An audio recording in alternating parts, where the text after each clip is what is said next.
Klima aldaketaren Euskadiko lehen astea dela eta Eibarko Udalak hainbat jarduera antolatu du martxoaren 6tik 12 bitartean ingurumen arloaren bidez eta Eusko Jaurlaritzak ingurumen kudeaketarako duen IOB sozietate publikoaren laguntzarekin.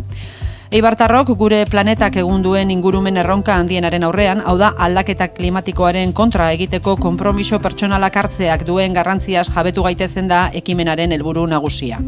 Egitaraua martxoaren 6an hasi zen, portalean dagoen 17 helburu gure mundua eraldatzeko erakusketaren inaugurazioarekin.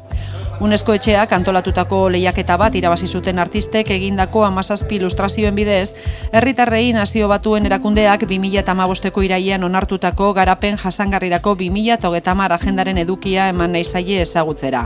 Horrekin batera, Nazio Batuen erakundeak planteatutako 17 helburuak ere. Pobreziaren amaiera, genero berdintasuna, ekoizpen eta kontsumo arduratsuak eta klimaren aldeko ekintzak besteak beste.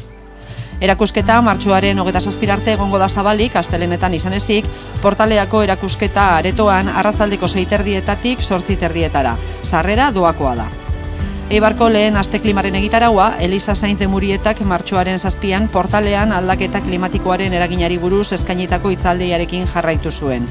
Eskenatoki berberan, Trokolo teatroak Ome atiende ome boi antzeslana eskainiko du martxoaren 10ean. Eta 2 egun beranduago, martxoaren 12an, Una verdad muy incómoda, ahora o nunca dokumentala eskainiko da portalean bertan ere.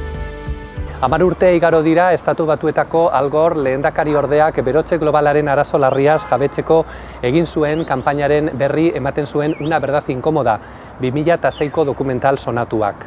Orain, Una verdad muy incómoda, ahora o nunca dokumentalak berriro heldu dio gai horri.